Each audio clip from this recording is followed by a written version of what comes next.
Okay. Ubwo nageraga kwa Mukamana nasanze aho batereka amata hasa nabi. Oya. Nkuko tazaducira inka bavuga aho batereka amata ntago ariko bavuga ko ari ku Ruhimbi. Neza cyane. Ku Ruhimbi. Bivuze ngo aho batereka amata ni mu Ruhimbi. Ni ku Ruhimbi ntago ari mu Ruhimbi. Neza cyane.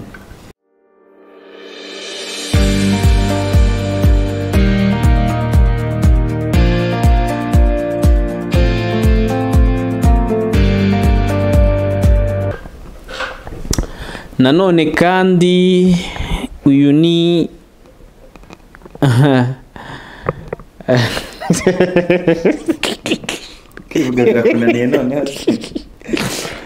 kagati kakuriye ku gasi kagakurana ubutohere nyiringanziganzi n'intyoza zikaba inganzwa umuzira gacuha inyana zisubiyiswa. Samuel Habimana Zoji ndi kumwe na Valence Nirenganya. Wande nande Babarira. Ushize nawe bivuze umbwira ngo Valence Ntirenganya biri kuzeranya ivyo birahagije. Birahagije. Ikiza nuko abigumanye kandi n'abadukurikira baracyabyibuka. Kaba rero nyifunzeho. Sasa nakwifunga hose. Okay, nta nicyo biba bitwaye cyane ko nta myaka 400. N'ijana ntaye. Ijana nzayigezamo 1000. Ariko nta bukwe nzakora. Ibyo birakureba. Okay, kajya muneza ndabona ari kose agashati keza ambaye neza. Ntekereza ko ari uko tugiye kuganira ibintu nanone by'ikesha mvugo ry'Ikinyarwanda. Tubibutsa ko hano ari kuri Vanti Motivation, zikora subscribe niba utarayikora. Yes, nkuko twababwiye abafana bacu cyangwa abadukurikira, ushize duheruka tubabwira ibintu bijyanye n'igihe. Igihe, indangagihe, bandangaminsi. Igihe, amasaha ndetse n'ibihe bitandukanye byo mu Kinyarwanda. Uyu munsi rero, njye ntago nateguye. Umuhungu wanyu agati kakuriye ku gasi kagakurana ubutohere, gatika akuma kasaguse kuri Boeing. So mbere yuko tubabwira ko tugiye kuvuga ku ikesha mvugo rijyanye n'imivugire, reka tubibutse ko ukeneye ka juice kameze fresh, ukeneye coffee, ukeneye n'iki kindi, ukeneye imbuto zimeze neza, ugana muri Mia Juice and Coffee Bar. Korera Kacyiru munsi y'ambasade y'Abanyamerika ugahanda k'amabuye uhita ubabona, cyangwa ukabahamagara kuri nimero Valence Ntirenganya agiye kutubwira. Ntazo mfite se. Ubwo bayo utazifite nyine twasubiza fagitire. Reka da.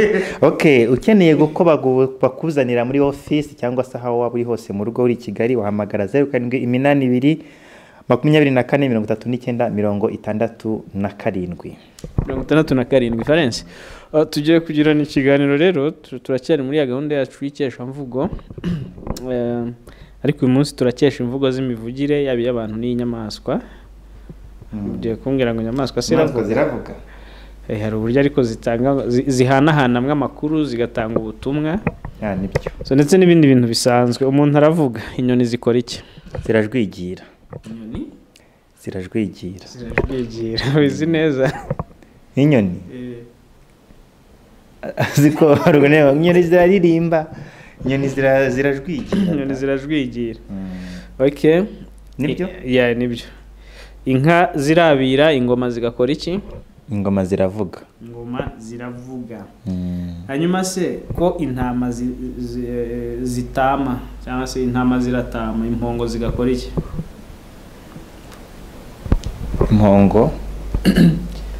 Impongo buriya yego zirahonga se kubera ko zirasakuza. Cyangwa uravuga ngo zirahonga kubera ko intama ako ntako nzi. Zirakorora. Koko se? Okay, ako ni gashyashya. Ikinyarwanda kizi impongo zirakorora. So igikeri kiragonga, ingurube ikora iki? Ingurube arya ubundi nivuga ko nivuga ngo irahuma. Ingurube irahuma. iratontoma. umutontomo w'intare se. Umutontomo w'ingurube n'iby'intare nabyo birahari. Ibi ariko bigaragare ko hari ibintu byinshi tuba tutazi mu kinyarwanda kandi ari ibintu duhura nabyo buri munsi. Ni ubwa mbere numvise yuko ingurube itontoma,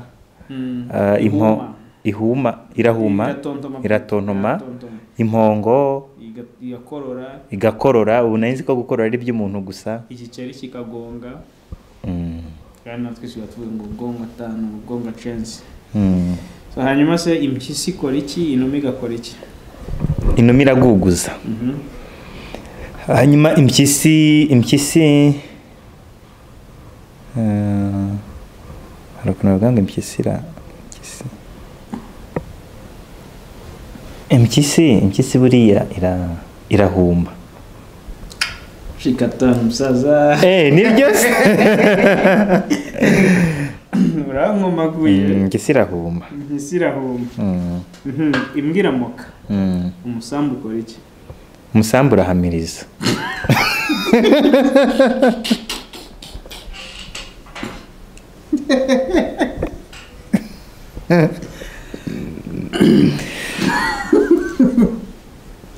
Mbere yo kunseka abanza nkosore.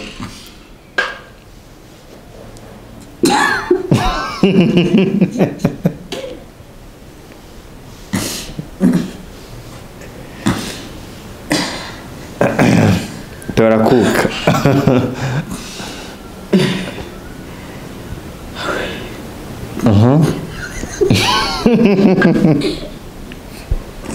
Bana mudukurikiye umusambu ukora iki? Tavuze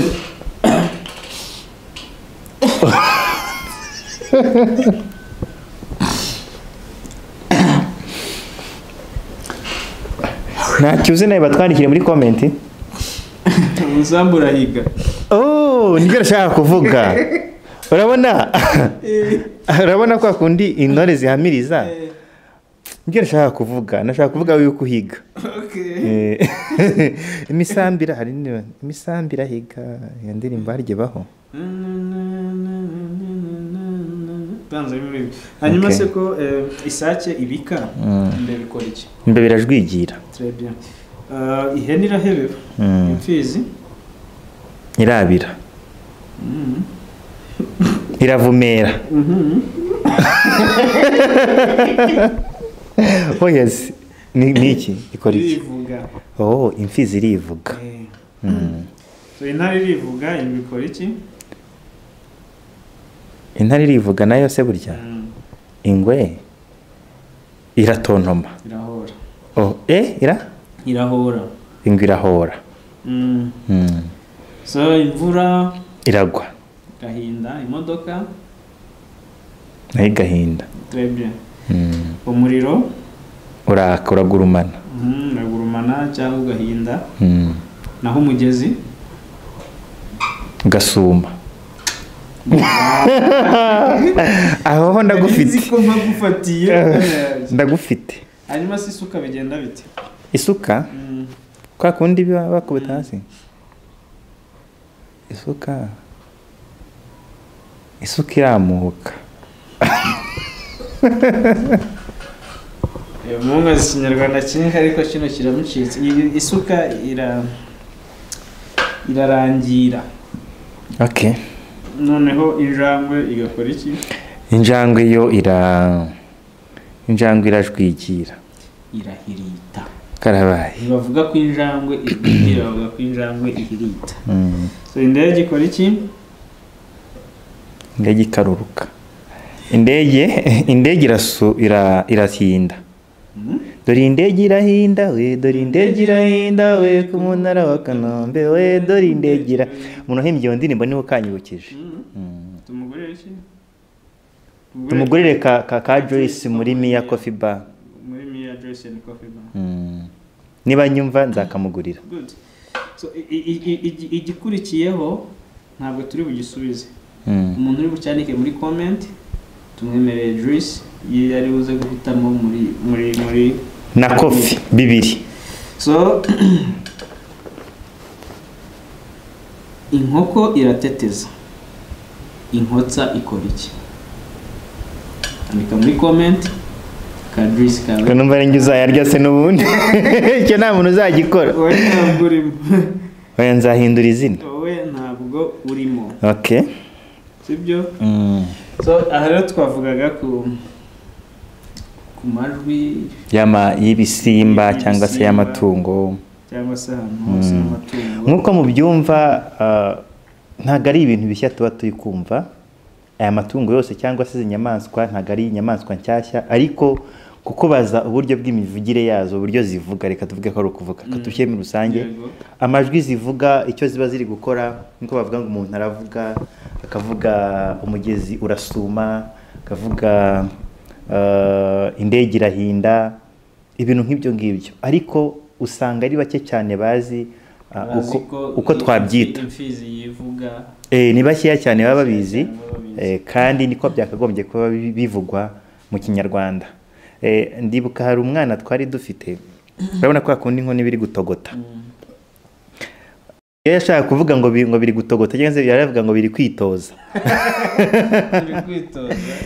muri make yabonaga ko byenda gushya akavuga ngo biri kwitoza ubwo byaga biri kwitoza gushya abakurikiye Vanti Motivations rero abatarakora subscribe nabibutsa nyamuneka muyikore kuko ubu tunakomereje igice cya kabiri cy'iki kiganiro aho ndabararikira rwose kudakura kuri Vanti Motivations kuko iki bintu tugiye kuganiraho noneho ni ibintu duhura nabyo mu buzima bwa buri munsi ntabwo ushobora kugenda metero 100 muri Kigali utageze ahantu bacuruza amata ntabwo 100 birashoboka ariko ntabwo ari henshi wagenda ubwo nanjye nari nkabije biterwa kuko buri ushobora kuva ariko ibyo nanjye kuvuga nsanze atari byo nanjye mvuga ngo ushobora kuva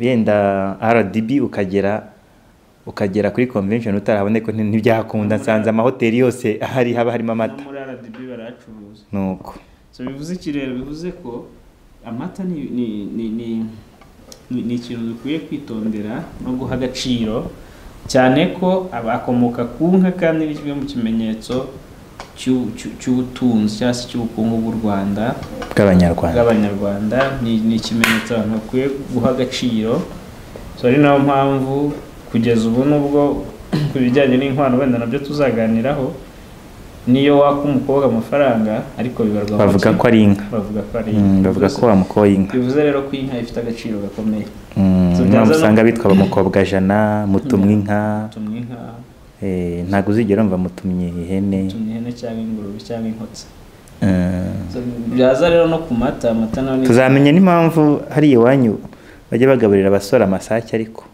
hariya iwacu mu Kinyaga nanjye ni mu Kinyaga se banyaga iki se banyaga ibyo batabasha kurengera kunyaga ni iki kunyaga ni ukubohoza ni ukwaka umuntu ikintu ubwo nabyo ni ubundi mukoro wo kumenya impamvu amazina agenda yitwa gutyo nabyo unyibukije ngazegeje numvise umuntu ahamagara kuri telefone niba aramagaraga mwanafunzi buri mwanafunzi tuvugana ntiyego niwe ati none mundagira ngo uzansobanurire impamvu ki ibitaro by'umwami Faisal biri i Kigali gase niba yarwariyemo igihe kirekire niyo wabyubatse ntabwo numva ukuntu ibitaro byitiriwe umwami Faisal biri i Kigali rero nawe nshaka uzansobanurire impamvu bayita mu Kinyaga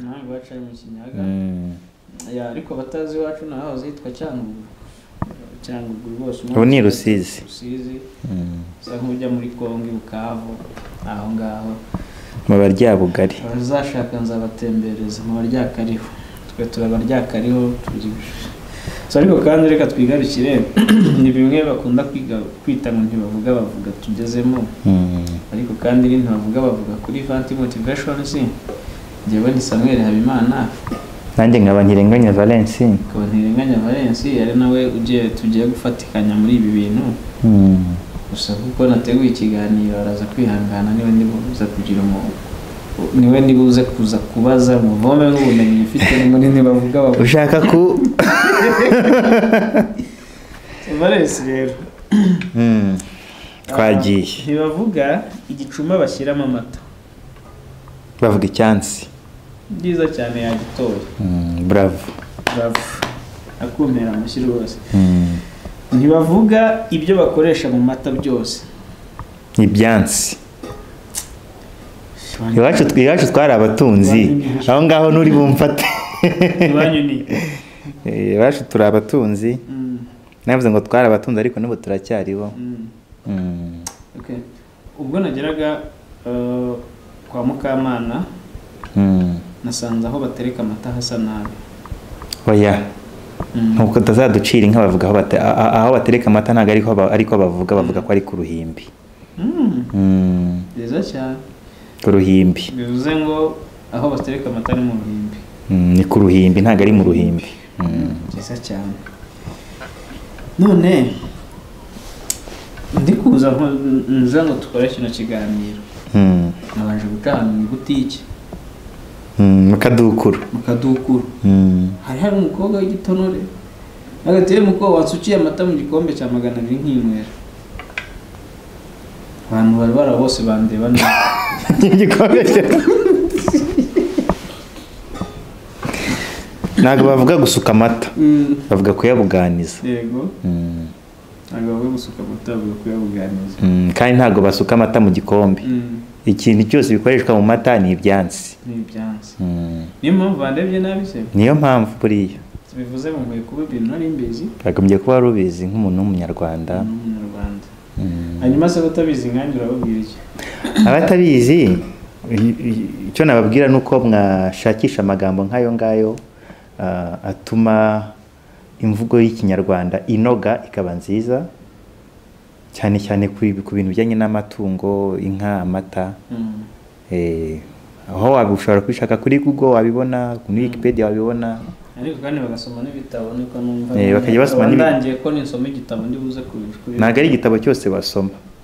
Ubwo ni ibitabo nyine by'ikinyarwanda bivuga ku kiboneza mvugo. Okay.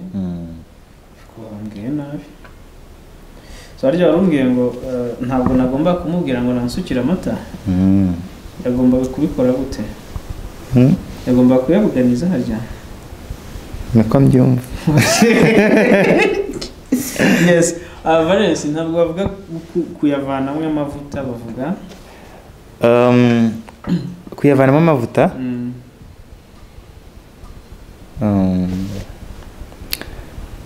Kuyacunda.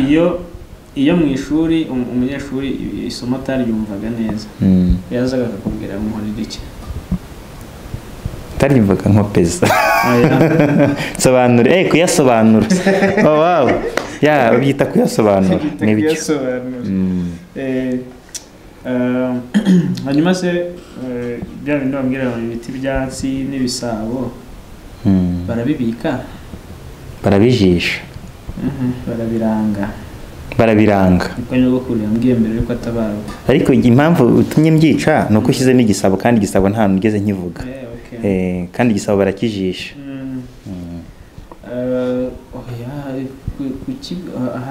Ntekereza ko hashobora kuba bitandukanye kubika no kumanika. Aho kumanika igisabo n'icyansi barabijisha ntabwo babimanika. Ariko kubikaho ni kubiranga. So iyo rero urangije koza icyansi, bavuga kurangiza koza icyansi, bavuga guhumuza. Ni kimwe no kurangiza gukama. Buriya se nk'abantu bitwa bamuhumuza bavutse baba barangije guhumuza nyine. Ukuntu abanyarwanda bitaga amazina wenda ntago nabimenya cyane. Hari ukuntu ni nkuko basanga hari umwitwa Nyanzira, ukumva ngo bamubyariye ku nzira. Gaho wita barata urwango, ukumva bayamubyariye mu mahari. Rero byangora kumenya niba muhumuza cyangwa se yabyawe na nyise yenda se yakundaga guhumuza, nta wamenya. So none se iyo udashaka kuvuga ko wamenya amata ubishaka kuvuga iki? Ukavuga ko wayabogoye.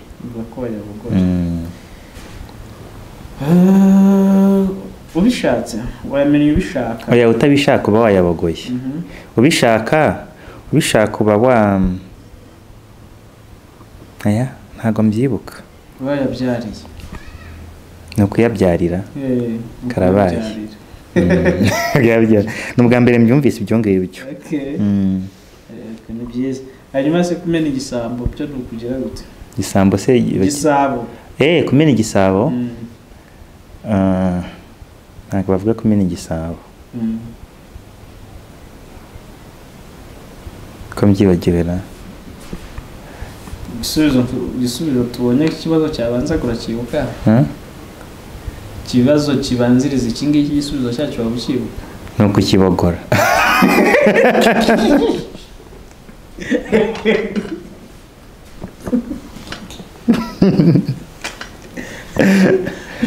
babuze kubogora nicyo gisubizo twabonye ukukibyarira nacyo gisubizo nacyo ni ukukibyarira ubwo ni kimwe no kumena amata ubishaka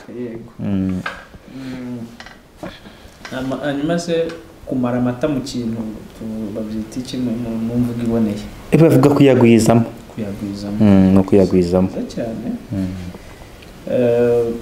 inka yacu yerekeye aho gukamwa yaratetse iyo mirongo iyo murumva ko afite connaissance kuri ibi bintu afite ubumenyi kuri ibi bintu barajya batwihanganira kuko ikinyarwanda cyacu ni cyiza turanagikunda ariko kandi hajemo bya bindi amata y'inka ikibyara bayita umuhondo cyangwa duta kwa hariya ntabwo turyoha ntabwo bavuga uduta bavuga amata byose ntabwo nari mbizi amata y'inka yenda guteka amata y'inka yenda guteka bayita amasitu amasunga cyangwa amagonera ahubwo amagonera ndumva iryo nari narigeze kumva ahubwo amasitu ni amata y'inka ihaka amata y'inka ihaka guhaka ni iki guhaka ni uguhaka kw'inka nyine ubisobanuye mu bisanzwe ni inka twese tuzi ni inka yimye reka mvuge ko ibitwite inka iyo itwite ubwo bavuga ko ihaka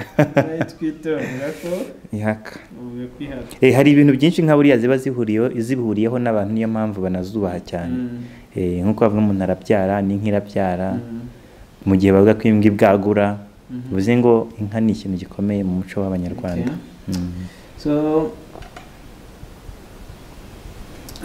hari amata hari igihe inyana ivuka ariko ikanga konka ayo mata bayita bate inyana yanze konka oya ntabwo nyazi bayita amakaba ubwo n'abadukurikiye bajye babyumviraho ibyatunaniye ntabwo tuzi byose nta nubwo twababwiye ko tutari inzobere muri byo ushobora kumva hari ibyo twavuze nabi cyangwa se nawe usanzwe uzi ukajya muri comment ukabitwandikira nabyo biremewe ugashyiraho n'amasaku bibaye tubivuga ko bitari cyangwa se hari n'amagambo mashyashya wowe uzi ukayadusangiza yego hakaba kandi amata yaraye ataravura bayita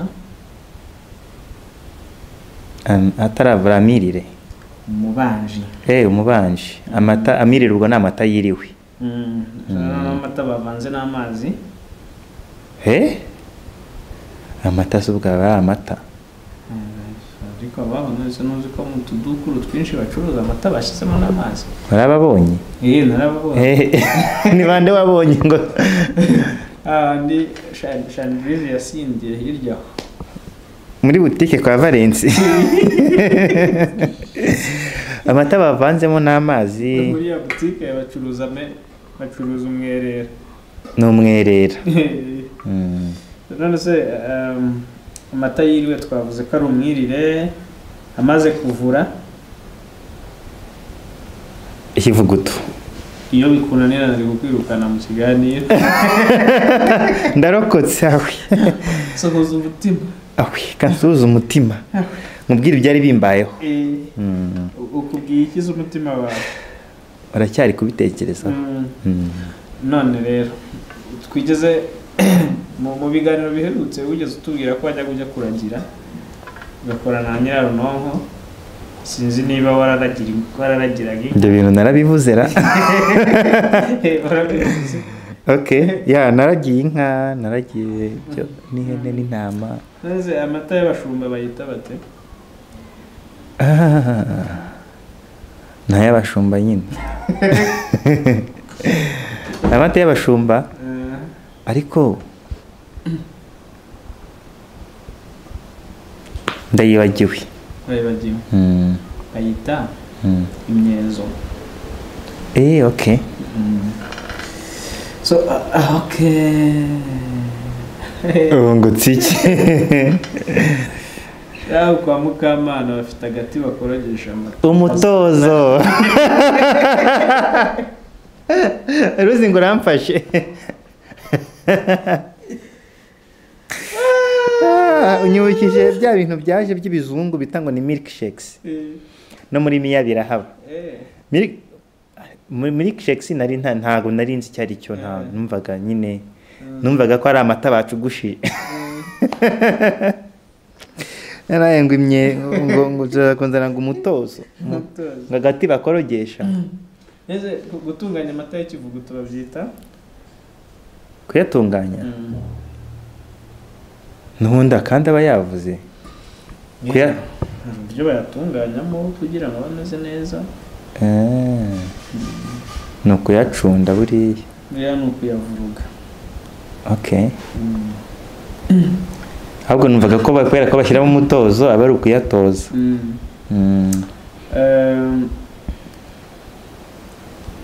Hari uranzi turaziranye mu buryo burenze wenda kuba duhurira mu biganiro hari uburyo bw'umunzimo. Ndakuzi. Uranzi. Hanyuma se ni ibihe biryo uzi nkunda byitiranwa n'agati banywesha amata? Agati banywesha amata? Umuheha banywesha amata. Umuheha banywesha amata. Umuheha banywesha amata bawita umuceri. Ndagufite. Bawita umuceri. Ubwo rushaze kumbaza umuceri ariko ntago bavuga umuceri ni umuceri.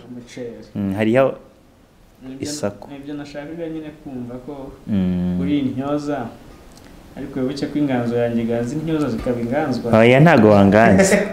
Mweretse ko nanjye ndi intyoza. Byo gutyoza utari kuganzwa. Utari wo kuganzwa. Reka rero turebe none ko byo banywesha amata muri rusange. Babyita biki? Byo banywesha amata? Ibyansi. Hari imikerenge, injome, iminuma. Cyo ubwa mbere mbyumvise. Menyereye kuyanywera mu gikombe. Mu gikombe. Mu girahure. Gusa ibyo twakwibutsa abantu nuko ibi byose bijyanye n'imvugo ikoreshwa ku mata. Ni ibintu bigendana n'imvugo iboneye, imvugo ya ngombwa. Iyo tuba tukwiye gukoresha mu buzima bwa buri munsi tuvuga ku mata cyangwa se tuvuga ku nka nkuko mwagiye mubyumva. N'ibindi bitandukanye bijyanye n'inka ndetse n'amata. Hari ikintu rero abantu dukwiye kumenya iyo baguhaye amata cyangwa bakaguha icyahansi barimo kuyakamiramo. Akenshi hari ikintu twitaho nk'uko umuntu ashobora kugusuhuza bikamwikiriza abubwira ngo yeza kuzwa ukasubiza ngo iteka ryose nk'uko mu biganiro byabanje twabivuze. Niyo umuntu aguhaye amata buriya uba ugomba kumubwira ngo zingana nyirazo. Zingana nyirazo. Zingana nyirazo. Ngize numva umuvandimwe wo mu diaspora bamaze bavuga ngo ijya kurisha yera ku rugo igakirisha iroha ku rugo. Niba wavuze ngo afite bashiki be zibiri. Afite bashiki be ibiri ni bari zibiri. Bashiki be itatu. Ebyiri. Murumva rero ko kuri 20 motivations ngo ni 20 motivations. Okay. Wabyibagiwe. Bibagiye boss wawe. Nageraga ni numva uburyo babivuga. 20 motivations ni boss. So ariko ni n'urubuga ni kare nigeze nshyira akantu kuri ya WhatsApp. Nashyiraho logo ya 20 motivation nanitse nshyiraho ngo home of free expressions. hano hanga ati niko ahangahe se abantu bose bashaka kuvuga ibyo bashaka niho baza. Oya, ntabwo ari byo. ntabwo ari abantu bashaka kuvuga ibyo bashaka. Ni ibintu bifitiye abanyarwanda akamaro cyane mu buryo reka mbivuge mu ndimi z'amahanga buri positive. Positive. U Rwanda ni igihugu gifite amateka yacyo, abanyarwanda ni abantu bafite amateka yabo, bafite uburyo bagomba kubaho, bafite uburyo bagomba kuba mu gihugu cyabo, kandi navuga buri wese akeneye kwigira ku wundi. Buri wese akeneye kwigira ku wundi, bivuze ngo ufite icyo ushaka gusangiza abanyarwanda ariko kibafitiye akamaro, cyubaka igihugu, kitari kidusubiza inyuma, wese dushobora kumwakira. Yego. Uba ufite n'impano kandi zitandukanye mu muziki, muri filime, muri komedi no mu bindi bizima byubaka bidasenya, kuko n'igihe abantu bubaka bashaka no gusenya. Murakaza neza kuri Vanti Motivations. So tubibutse ko ibiganiro bya Vanti Motivations aba ari akagaruka, kandi turabakunda cyane. Nkabakunda kurusha uko abakunda, nkuko mpora mbivuga, abakunda kundusha. Yego. Hari ikindi ushaka kurenzaho? Ndabakunda kumurusha. Arabakunda kundusha, nkabakunda kumurusha. So mugire amahoro rero, mugire impagarike n'ubugingo. Umuntu naguha amata ujye umubwira ngo zingana nyirazo. Nge nari Samuel Habimana Crezo G, nanjye nari Valence Ntirenganya. Ikiganiro cyacu nakagaruka, mbibutsa gukanda subscribe, mugakanda no kunzogera iri aho ngaho ku ruhande, kugira ngo ibiganiro byacu tubagezaho umunsi ku munsi bijye bibagereraho ku gihe. Amen. Murakoze cyane.